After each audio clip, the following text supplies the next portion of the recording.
अस्सलामु अलैकुम वरहमतुल्लाहि वबरकातुहू। अऊज़ु बिल्लाहि मिनश शैतानिर रजीम। बिस्मिल्लाहिर रहमानिर रहीम। अल्हम्दुलिल्लाहि रब्बिल आलमीन वस्सलातु वस्सलामु अला अशरफिल मुरसलीन വഅലാ ആലിഹി വസ്വഹ്ബിഹിൽ ഫായിസീൻ അമ്മാ ബഅദ്. ബഹുമാനവും സ്നേഹവും നിറഞ്ഞ പ്രിയപ്പെട്ട ശ്രോതാക്കളെ, സഹോദരങ്ങളെ, ഇന്ന് മനുഷ്യൻ വളരെയേറെ പ്രയാസപ്പെടുന്ന കാര്യങ്ങളിൽപ്പെട്ട ഒന്നാണ് അവൻ താമസിക്കുന്ന, അവൻ്റെ വീട് നിലകൊള്ളുന്നതായിരിക്കുന്ന ഭൂമിയുടെ കാര്യത്തിൽ എന്നുള്ളത്. പലപ്പോഴും നമ്മൾ ഒരു പരമ്പ് അല്ലെങ്കിൽ ഒരു സ്ഥലം വാങ്ങുമ്പോൾ അതിനെക്കുറിച്ച് അറിയുന്ന ആളുകളോട് ഒന്നും ചോദിക്കാതെ പലപ്പോഴും കൂടുതൽ ആളുകളും അവർക്ക് തോന്നിയത് പ്രകാരം അവർക്ക് കണ്ട് ഇഷ്ടപ്പെട്ടാൽ അത് വാങ്ങി അവിടെ വീട് വെക്കും. ആരോടും അതിനെക്കുറിച്ച് ചോദിക്കൂല. അവിടെയാണ് നമുക്ക് എല്ലാ നിലക്കുള്ള അബദ്ധങ്ങളും സംഭവിക്കുന്നത്. കാരണം ഇന്ന് നമ്മുടെ ജീവിതത്തിൽ നാം അനുഭവിക്കുന്ന ഒരുപാട് പ്രശ്നങ്ങളിൽ അധികവും നമുക്ക് ആ പ്രശ്നങ്ങൾ ഉണ്ടാകാനുള്ള കാരണം നാം താമസിക്കുന്ന ആ സ്ഥലമാണ്. നാം വീട് വെച്ച ആ സ്ഥലമാണ് പല പ്രശ്നങ്ങൾക്കും കാരണം. പക്ഷേ നമ്മളത് അറിയുന്നില്ല എന്ന് മാത്രം. ഒരുപാട് പ്രയാസങ്ങൾ, രോഗങ്ങൾ, ബുദ്ധിമുട്ടുകൾ, അപകടങ്ങൾ പലതും നാം താമസിക്കുന്നതായിരിക്കുന്ന സ്ഥലത്തിൻ്റെ കാരണത്തിൽ നമുക്കുണ്ടാകും. അതുകൊണ്ട് തന്നെ സ്ഥലം വാങ്ങുമ്പോൾ, വീട് വെക്കുമ്പോൾ അതിനെക്കുറിച്ച് കൃത്യമായി അറിയുന്ന ആളുകളെ, പണ്ഡിതന്മാരെ കൊണ്ടുവന്ന് കാണിച്ച് അതിനെക്കുറിച്ച് അറിഞ്ഞതിന് ശേഷമേ നമ്മൾ വാങ്ങാവൂ. അല്ലെങ്കിൽ ഒരുപാട് വിപത്തുകൾ ഭാവിയിൽ നാം ഏൽക്കേണ്ടി വരും. പൈശാചികമായ ബുദ്ധിമുട്ടുകൾ, അതുപോലെയുള്ള പല നിലക്കുള്ള പ്രശ്നങ്ങളും ഉണ്ടാകും. അതുകൊണ്ട് നമ്മുടെ ഭൂമി എങ്ങനെയുള്ളതായിരിക്കണം, നാം വാങ്ങുന്ന പരമ്പ് എങ്ങനെയുള്ളതായിരിക്കണം എന്നൊക്കെയും വിശദമായി പറയുന്ന, അതിനെക്കുറിച്ച് നല്ല പോലെ വിവരമുള്ള ഒരു മഹാനായൊരു പണ്ഡിതൻ, ഇൻഷാ അല്ലാഹ് അദ്ദേഹം പറയുന്ന സാലിം ഫൈസി, അദ്ദേഹത്തെക്കുറിച്ച് എല്ലാവർക്കും അറിയാം. നല്ല വിവരമുള്ള, ഇത്തരം കാര്യങ്ങളിൽ നല്ല പാണ്ഡിത്യമുള്ള ഒരു വ്യക്തിയാണ്. അദ്ദേഹത്തിൻ്റെ ഒരു പ്രഭാഷണം ഇൻഷാ അല്ലാഹ് നമുക്ക് കേൾക്കാം. അതുപോലെ തന്നെ മറ്റൊരു വിഷയം പലപ്പോഴും നമ്മൾ കേൾക്കാറുണ്ട്, പിശാചുക്കൾ ഇരിക്കുന്ന മരങ്ങൾ, പിശാച് മരങ്ങളിൽ വാസിക്കാറുണ്ട് എന്നൊക്കെ കേൾക്കാറുണ്ട്. എങ്കിൽ അത് സത്യമാണോ മിഥ്യമാണോ, അതിനെക്കുറിച്ചും ഉസ്താദ് അവറുകൾ സംസാരിക്കുന്നുണ്ട്. അതുകൊണ്ട് അത്തരം കാര്യങ്ങൾ ശ്രദ്ധിച്ചു വേണം നാം ഒരു വീട് വെക്കേണ്ടത്, ഒരു സ്ഥലം വാങ്ങേണ്ടത്. അത്തരം ബുദ്ധിമുട്ടുള്ള മരങ്ങളുണ്ടെങ്കിൽ അത് നാം മുറിച്ച് മാറ്റുകയും ചെയ്യണം. ഇൻഷാ അല്ലാഹ് ഏതായാലും ഉസ്താദിൻ്റെ പ്രഭാഷണം നമുക്ക് കേൾക്കാം. മുരിങ്ങാക്കൊമ്പ് വീടിന്റെ തൊട്ടടുത്ത് പറ്റില്ല കേട്ടോ, കുറച്ച് ദൂരെ ആയിരിക്കണം. അതിന്റെ കാരണം എന്താ വെച്ചാൽ ഉള്ളു ഉറപ്പില്ലാത്തതുകൊണ്ടാണ്, വേറെ കാരണം കഴിഞ്ഞില്ല. പിന്നെ ചെറിയ ഇലകളുള്ള മരങ്ങൾ കൂടുതൽ ഓക്സിജൻ വലിച്ചെടുക്കും.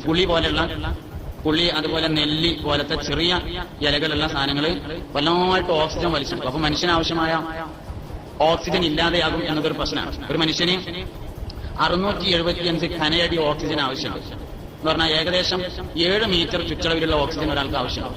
ഒരു മനുഷ്യന് 7 മീറ്റർ ചുറ്റളവിലുള്ള ഓക്സിജൻ ഒരാൾക്ക് ആവശ്യമാണ്. അപ്പൊ ചെറിയ ഇലകളുള്ള വൃക്ഷങ്ങൾ, മരങ്ങൾ ഓക്സിജൻ കൂടുതലായി വലിച്ചെടുക്കുന്നതിനാൽ മനുഷ്യന് ശുദ്ധമായി കുറയാൻ സാധ്യതയുണ്ട്. അതുകൊണ്ടാണ് മുരിങ്ങയും പുളിയൊന്നും പറ്റൂല എന്ന് പറഞ്ഞത്. അല്ല, ചെയ്ത്താൻ ഇറങ്ങി വരുന്നോണ്ടല്ല. ചെയ്ത്താൻ ഇറങ്ങുന്ന മരം ഉണ്ട്, ഇല്ല എന്നല്ല ഞാൻ പറഞ്ഞത്. അതുണ്ട്. ചെയ്ത്താൻ ഇഷ്ടപ്പെടുന്ന മരങ്ങളുണ്ട്, അത് പെരഞ്ഞെടുത്ത നല്ലതല്ല. ചെയ്ത്താൻ ഇഷ്ടപ്പെടുന്നത് 2 തരത്തിലുള്ള വൃക്ഷങ്ങളാണ്. ഒന്നുകിൽ ഫയറി ഇഫക്റ്റ്, അതായത് അഗ്നി സാന്നിധ്യം കൂടുതലുള്ള മരങ്ങൾ, അത് ശൈത്താന് നല്ല ഇഷ്ടമാണ്. അതിൽപ്പെട്ടതാണ് ആല്, ചേര് തുടങ്ങിയ മരങ്ങളൊക്കെ. രണ്ടാമത് ശൈത്താന് കൂടുതൽ ഇഷ്ടമുള്ള വേറൊരു ഇനം മരങ്ങളുണ്ട്, അത് കയ്പുള്ള മരങ്ങളാണ്. അതിൽപ്പെട്ടതാണ് ആര്യവേപ്പ്, അതുപോലെ കാഞ്ഞീരം തുടങ്ങിയ മരങ്ങളൊക്കെ. അപ്പൊ കയ്പുള്ളത് അല്ലെങ്കിൽ ഫയറി ഇഫക്റ്റ്, അഗ്നി സാന്നിധ്യം കൂടുതലുള്ളത്, അങ്ങനെയുള്ള സാധനങ്ങൾ വീട്ടിനടുത്ത് ഇല്ലാതിരിക്കാൻ നല്ലത്. താമസിക്കുന്നിടത്തേക്ക് പ്രശ്നമുള്ള വളപ്പിൽ എവിടെ ഉണ്ടായാലും കുഴപ്പമൊന്നുമില്ല. താമസിക്കുന്ന സ്ഥലത്ത് വേറെ പറമ്പുണ്ട്, അവിടെ ഉണ്ടായിക്കോട്ടെ, അതിന് കുഴപ്പമൊന്നുമില്ല. ഞാൻ എവിടെയും കണ്ടിട്ടൊന്നുമില്ല, പക്ഷെ ധാരാളം അനുഭവമുണ്ട് ചെറുനാരങ്ങ മരം വീട്ടിൽ നല്ലതല്ല എന്നത്. കിതാബിലൊന്നും ഞാൻ കണ്ടിട്ടില്ല. ഒരുപാട് അനുഭവങ്ങളുള്ള സംഗതിയാണത്. കുറേ ആളുകൾ അനുഭവം പറഞ്ഞിട്ടുള്ള, എന്റെ അന്വേഷണങ്ങളിൽ ധാരാളം ആളുകൾ അനുഭവം പറഞ്ഞൊരു സംഗതിയാണ്. നമ്മളെ സാധാ ചെറുനാരങ്ങ മരം താമസിക്കുന്ന വീട്ടിൽ നല്ലതല്ല എന്നാൽ അത് കായ്ക്കുന്നത് വരെ കുഴപ്പമൊന്നുമില്ല. അത് കായ്ച്ചാൽ വീട്ടുകാരനെ, ആ വീട്ടിലെ കുടുംബനാഥന് ചില അസ്വസ്ഥതകൾ ഉണ്ടാകും എന്ന് അനുഭവസ്ഥർ പറഞ്ഞതുകൊണ്ട് താമസിക്കുന്ന സ്ഥലത്ത് അത് അത്ര നല്ലതല്ല. വേറെ നമുക്ക് പറമ്പുണ്ടെങ്കിൽ അതിലുണ്ടാക്കുന്നതിന് കുഴപ്പമില്ല. അപ്പൊ അങ്ങനെ വീടിന്റെ പരിസരത്തുള്ള മരങ്ങളും പ്രധാനം തന്നെയാണ്. അപ്പൊ ഒരു മരം കുഴിച്ചിട്ടാൽ അത് വേഗത്തിൽ മുളച്ചു വരുന്ന പ്രദേശം, അത് മനുഷ്യൻ താമസിക്കാൻ പറ്റും. മൂന്നാമത്തെ ഒരു നോട്ടം, നന്നായി കാല് പൊന്തിച്ചിട്ട് ഇങ്ങനെ നടന്നു നോക്കിയാൽ അടിയിൽ നിന്നൊരു മുഴക്കം വരുന്ന ഭൂമി, അത് താമസിക്കാൻ പറ്റിയ സ്ഥലം. അടിയിൽ നിന്നൊരു മുഴക്കം ഇങ്ങനെ വരുന്നത്. ശരിയായ മണ്ണ് പരിശോധന എന്ന് പറഞ്ഞാല് സമചതുരത്തിലുള്ള ഒരു കുഴി വയ്ക്കുക, 1 മീറ്റർ അല്ലെങ്കിൽ ഒരുപോലെ സമചതുരത്തിൽ ഒരു കുഴി വെച്ചിട്ട് ആ കുഴിയിൽ നിന്ന് എടുത്ത മണ്ണ് അതിലേക്ക് തന്നെ ഇട്ടാല് മണ്ണ് ബാക്കിയാണ്. ഒരു കുഴി വെച്ചിട്ട് ആ കുഴിയിൽ നിന്ന് മണ്ണ് എടുത്തിട്ട് പിന്നെ ആ മണ്ണ് അയക്കാൻ തന്നെ ഇട്ടാലും കുഴിയൊക്കെ നികന്നതിന് ശേഷം മണ്ണ് കുറച്ച് ബാക്കി കാണാം. അങ്ങനത്തെ ഭൂമി, അതാണ് മണ്ണിന്റെ ഏറ്റവും നല്ല ടെസ്റ്റ്. ഇങ്ങനെ നോക്കി ഉറപ്പിച്ചാൽ ആ മണ്ണ് ഏറ്റവും താമസിക്കാൻ അനുയോജ്യമായ ഭൂമിയാണ് എന്ന് കിട്ടും. പിന്നെ ഗന്ധക ഭൂമി, ഭൂമിയുടെ അടിയില് കാന്തത്തിന്റെ ഇഫക്റ്റുള്ള ഭൂമി നല്ലതല്ല, അത് ഒഴിവാക്കേണ്ടതാണ്. ഭൂമിക്കടിയിൽ എല്ലുകളുള്ള ഭൂമി നല്ലതല്ല, ശ്മശാന ഭൂമി അതിൽപ്പെട്ടതാണ്. ഖബർസ്ഥാനിൽ പള്ളി അങ്ങനെ പെരേറ്റണം നല്ലതല്ല, ചുടലയിൽ പെരേറ്റാൻ പറ്റി പറഞ്ഞത് അതുകൊണ്ടാണ്. വലക്കത് കറംനാ ബനി ആദമ, ആദം സന്തതികളെ നാം ഇക്റാം ചെയ്തിരിക്കുന്നു എന്ന് പറഞ്ഞതിൽ മുഅ്മിന് മാത്രമല്ല പെടുക, എല്ലാവരും പെടും. അതിൽ മുഅ്മിന് മാത്രമല്ല എല്ലാവരും പെടും. അപ്പൊ ഏതൊരു മനുഷ്യനെയും മറവ് ചെയ്തിട്ടുള്ള സ്ഥലം അത് ഇക്റാം ചെയ്യേണ്ട സ്ഥലമാണ്. ഇതുപോലെ അടിയിൽ എല്ലുകളുള്ള ഭൂമിയും താമസിക്കാൻ പറ്റിയതല്ല. എല്ലുകളുള്ള ഭൂമി, എല്ലിന്റെ ഭൂമിയാണ് മനസ്സിലാക്കിയാൽ പശുവിനെ കുഴിച്ചിട്ട സ്ഥലമാണ്, നായിനെ കുഴിച്ചിട്ട സ്ഥലമാണ്, പൂച്ചനെ കുഴിച്ചിട്ട സ്ഥലമാണ്. അങ്ങനെയുള്ള എല്ലുകൾ അടിയിലുണ്ടെങ്കിൽ അതിൽ നെഗറ്റീവ് ഇഫക്റ്റ് കൂടുതലുണ്ടായിരിക്കും. എല്ല് ഫോസ്ഫറസിന്റെ സാന്നിധ്യം കൂടുതലുള്ള സാധനമാണ്, അതുകൊണ്ട് അതിന് നെഗറ്റീവ് ഇഫക്റ്റ് വളരെ കൂടുതലായിരിക്കും. അങ്ങനെ ഉണ്ട് തോന്നിക്കഴിഞ്ഞാൽ ടെന്റിലൊക്കെ വെച്ചിട്ട് മനസ്സിലാക്കാൻ പറ്റും. അങ്ങനെ ഉണ്ടെന്ന് മനസ്സിലായാൽ അവിടെ കുഴിച്ചതിന് ശേഷം ആ മണ്ണ് മാറ്റി വേറെ നല്ല മണ്ണിട്ട് ഫില്ല് ചെയ്താൽ കുഴപ്പമില്ല. ആ മണ്ണ് അവിടുന്ന് മുഴുവൻ മാറ്റണം. ബനു നജ്ജാർ ഗോത്രക്കാരിൽ നിന്ന് നബി സല്ലല്ലാഹു അലൈഹി വസല്ലം തങ്ങൾക്ക് കുറച്ച് സ്ഥലം കിട്ടി. ബനു നജ്ജാർ ഗോത്രക്കാരിൽ നിന്ന് നബി തങ്ങൾക്ക് കുറച്ച് സ്ഥലം കിട്ടിയപ്പോ നബി തങ്ങൾ പറഞ്ഞു, എനിക്ക് ഈ ഭൂമി വെറുതെ വേണ്ട, ഇത് വിലക്ക് തന്നാ മതി, വെറുതെ വേണ്ട വിലക്ക് തന്നാ മതി എന്ന് പറഞ്ഞു. സിദ്ദീഖുൽ അക്ബർ റളിയല്ലാഹു അൻഹു 5000 ദീനാർ കൊടുത്തിട്ട് ആ സ്ഥലം വാങ്ങി. ഫഅമറ ബിഖുബൂരിൻ നാസ്, അങ്ങനെ നബി സല്ലല്ലാഹു അലൈഹി വസല്ലം അവിടെ ഉണ്ടായിരുന്ന പഴയ ഖബറുകൾ പൊളിച്ചു നീക്കാൻ കൽപ്പിച്ചു. അങ്ങനെ സഹാബാക്കൾ ആ ഖബർ പൊളിക്കുകയും അതിലുണ്ടായിരുന്ന മുഴുവൻ എല്ലുകളും വസ്തുക്കളും എടുത്ത് മറ്റൊരു വശത്തേക്ക് മാറ്റി മറവ് ചെയ്യുകയും അതിനുശേഷം അതിൽ മണ്ണിട്ട് നികത്തുകയും ചെയ്തു എന്ന് ഹദീസിന്റെ ഗ്രന്ഥങ്ങളിൽ കാണാം. അപ്പൊ എല്ലിന്റെ സാന്നിധ്യം ഉണ്ടെങ്കിൽ അത് അവിടെ നിന്ന് ഒഴിവാക്കിയിട്ട് സമ്പൂർണമായും ഒഴിവാക്കിയതിനു ശേഷം അവിടെ മണ്ണിട്ടിട്ട് നികത്തണം. നാലാമത്തെ നോട്ടം, ജലലഭ്യതയുള്ള വെള്ളത്തിന്റെ ലഭ്യതയുള്ള ഭൂമിയാണ് താമസിക്കാൻ ഏറ്റവും അനുയോജ്യം. വെള്ളം ചെങ്കിൽ പിന്നെ എന്തുണ്ടായിട്ടും കാര്യമില്ലല്ലോ. യഥാർത്ഥത്തിൽ വെള്ളം എല്ലായിടത്തും ഉണ്ട് കേട്ടോ. അല്ലാഹു തആല ഒരു കൊല്ലം ജീവിക്കാൻ ആവശ്യമായ വെള്ളം ഒരു സ്ഥലത്ത്, മഴ ഒരു സ്ഥലത്ത് വർഷിപ്പിക്കുന്നുണ്ട് എന്നാണ്. 3 സെന്റ് 5 സെന്റ് നമുക്ക് ആകേണ്ടത്. ആ 5 സെന്റിൽ ജീവിക്കുന്നവർക്ക് ആവശ്യമായ വെള്ളം അവിടെ പെയ്യിക്കും ഒരു കൊല്ലം. നമ്മളെന്തേ കാട്ടിയത്, നമ്മളത് വേഗം തോടൊക്കെ കയറിക്കാണ്ട് അങ്ങേപ്പുറത്തെ പറമ്പ് പറഞ്ഞേക്കാം. ശരിക്കും അത് അവിടെ താകേണ്ടതാണ്. അതിന്റെ അവസാനം കിണറ്റിൽ വെള്ളമില്ല, കുഴൽക്കിണർ 7 inch 10 inch 12 inch 50 inch 100 inch കൊയ്യ എല്ലാത്തിന്റെ കുഴൽക്കിണറൊക്കെ കിടക്കുക വെള്ളമില്ല അറിഞ്ഞാല്. ആ 3 സെന്റിൽ താമസിക്കുന്നവർക്ക് ആവശ്യമുള്ള വെള്ളം അവിടെ അല്ലാഹു തആല പെയ്യിപ്പിച്ചിട്ടുണ്ട്.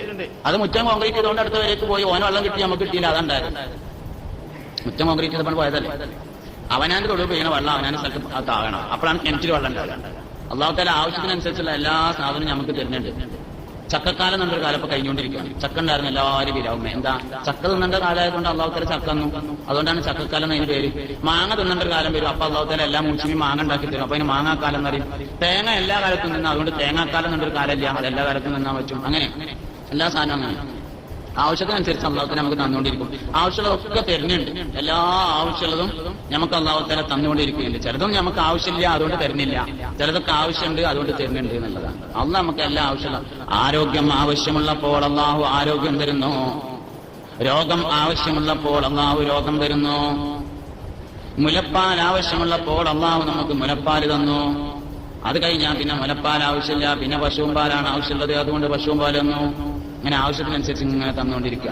അപ്പൊ വെള്ളമില്ലാത്ത സ്ഥലം എന്നൊരു സ്ഥലം ഇല്ല, ശരിക്ക് എല്ലായിടത്തും ഉണ്ട്. എന്നാലും ചില സ്ഥലത്ത് വെള്ളത്തിന്റെ ലഭ്യത കൂടുതലുണ്ടായിരുന്നു. അതുകൊണ്ട് വെള്ളത്തിന്റെ ലഭ്യത നല്ലോണമുള്ള സ്ഥലം തിരഞ്ഞെടുക്കുക എന്നതാണ്. പിന്നെ ഒന്ന്, ഭൂമിയുമായി, താമസിക്കാൻ പോകുന്ന ഭൂമിയുമായി ശ്രദ്ധിക്കേണ്ട വേറൊരു കാര്യം, മാലിന്യങ്ങളുടെ സമീപത്ത് താമസിക്കാതിരിക്കുക എന്നത് പ്രധാനമാണ്. മുനിസിപ്പാലിറ്റിയിൽ നിന്ന് അല്ലെങ്കിൽ പഞ്ചായത്തിന് ചപ്പ് ചവറുകൾ കൊണ്ടുപോയി കൂട്ടുന്നതിന്റെ അടുത്ത് പോയിട്ട് പെരേറ്റി പാർക്കാതിരിക്കുക.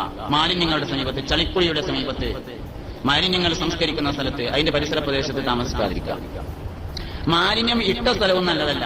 മുന്നേ കുറെ കാലം മുമ്പ് മാലിന്യം കൊണ്ടുപോയിട്ടിരുന്നതാണ്, പിന്നെ അതൊക്കെ തൂർത്ത് നല്ല മണ്ണൊക്കെ നേരാക്കിക്കണം. എന്നാലും ആ ഭൂമി അശുഭ ഭൂമിയാണ്, നല്ല ലക്ഷണം കാണിക്കുന്ന ഭൂമിയല്ല ആ ഭൂമി. അവിടെ താമസിക്കാതിരിക്കലാണ് നല്ലത്.